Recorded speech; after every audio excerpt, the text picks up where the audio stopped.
Welcome to the report on the Tahlequah City Council meeting brought to you by Century 21 Wright Real Estate. I'm Cheryl Shepard. The Tahlequah City Council met in council chambers on April 19th, 2010, and this is our report. Discussion and possible action on an appeal by Ray Myers to the April 5th, 2010 Abatement Board decision to demolish the building on West Choctaw, formerly the old DX Service Station. The appeal. All right, thank you. First thing I need to do is apologize to Mark and to the council for not responding to this earlier. I misunderstood some of the communication and thought I had more time. I do intend to, and have always intended to, do a restoration of that building. At the present time, of course, we had it painted in the winter during all the bad weather. I have already ordered new windows and doors for it. I've spoken to 2 different contractors for taking the old canopy down, and I am currently waiting on 2 different estimates for 2 different companies for putting new metal roofing on the entire building. I would like to keep it as a viable building and tie it in with my mini storage there for office purposes for that mini storage, which has been my intention for a long time. I actually inherited the building a couple of years ago. Immediately I got rid of the tenant that was there then. It was a tire shop and it was a mess.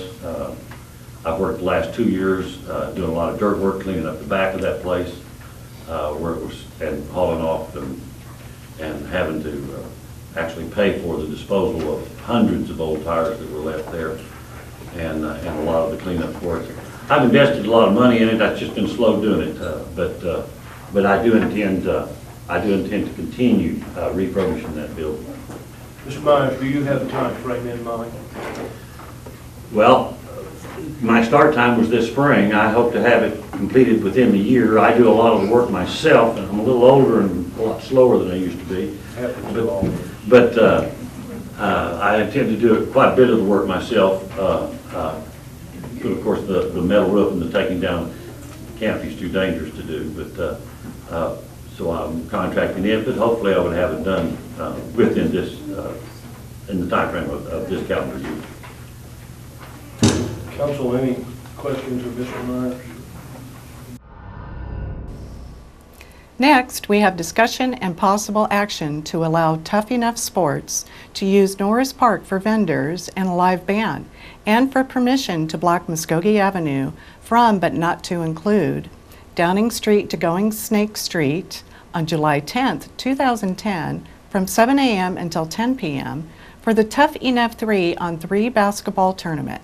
Justin Terrapin explains. Yeah.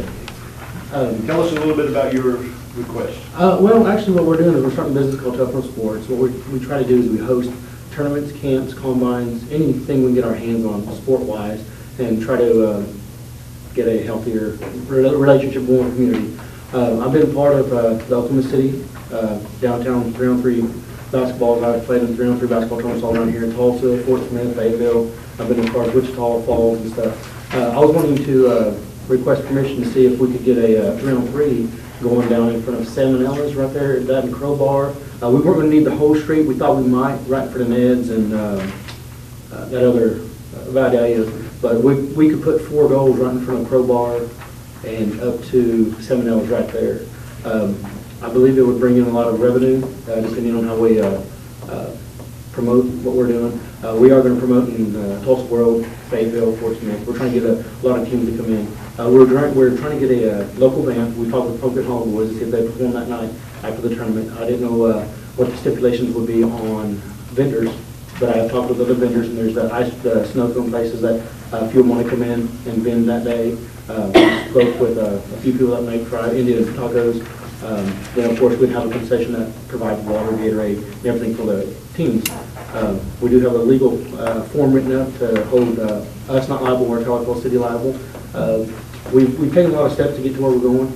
We spoke with all the local businesses. They all were all for it. They just asked us that the patrons not use their restroom, and so I noticed that there's a restroom in that park right next door, and plus if it'd be okay with the city if we were approved to bring in porta potties, because there'd be so much traffic that day, I believe. But that's pretty much what we want to do. and we'd bring in everything and set it up. Okay. Mr. Chairman, you indicated this is, you're establishing a business to be able to kind of facilitate and coordinate this event. Yes, sir. Is this a for-profit business? Yes. So this event is. Well, actually, I'm sorry, no, this actual tournament is not for profit. I've spoke with Helping Crisis, and a lot of the proceeds will be going to them because I actually work for the United Couture Band as the transit supervisor, and some of their ladies that they're having help at the shelter they have, the Helping Crisis, they're not getting enough money to go to where they want. So, and she said, well, we're underfunded, so I had the bright idea. I said, well, we're starting the business, why not go ahead and help them out and see if we can give some of their donations to the women that need rides to everywhere they need to go, because they go a lot of places. And CAT's as busy as can be, and so I thought we might be able to help them out and give them some, a little bit of money from the proceeds we make off of it. I have a question. Yes, Ms. Bradley. Will you be selling food or drinks? Well, actually, we were thinking about that, but I don't want to sell a whole lot of food because I don't want to take away from Salmonella's or Iguana Cafe or Town Branch. I want them to see that we are bringing in business for the city of Tahlequah, not for us. The only thing we want to sell is probably Gatorade, water, and something to keep them liquid, liquid, because it'll be a hot day. I'm assuming in July 10th it'll be a hot day. But no, the food we probably won't get too much in because if you sell candy out there, it's going to melt anyways or whatever. So I would be more prone to saying no, we don't want to sell food because it's just a headache. And plus that 3-on-3, as many teams as we want to get in there, that's going to be enough stress in itself to keep organized. Is this a Saturday? Yes, sir. Pardon me for not looking at the calendar. Okay.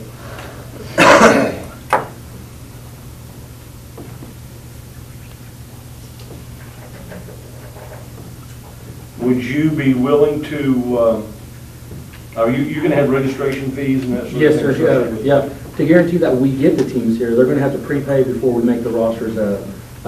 We kind of had a little mix-up with our last tournament, and we were doing the good old boy system where we were trying to let them pay when they got there, and a lot of teams didn't play or show up, and then next thing you know, we're in a headache and a race and trying to, all the teams that did show up, the 15 teams that did show up, men's teams, we were kind of, scrambling to make another bracket, but we got it all done. It was a success anyways, but it was just more of a headache than anything. But the next one we're doing, we've talked to other people that hold these, and they said, yeah, just make sure you get your money up front, and most people will probably show up then. Council, this is a slightly kind of new arena for the council to consider closure of a significant portion of the Main Street for an event that is being operated by a private business that is a for-profit business, even though you're going to make some donations from the proceeds of this business back to some local organizations, which you should be commended for. I do have some concerns that we make sure that insurance, liability issues, those types of things that could happen, especially from a sporting event, are covered on behalf of the city and our residents. And I'm a little leery about recommending your adoption of this proposal this evening in the absence of a written document from Tough Enough Sports that sets out what their obligations are and their provisions that they are willing to make to the city, I think, in return for the sanctioning of the event or allowance of the use of Main Street.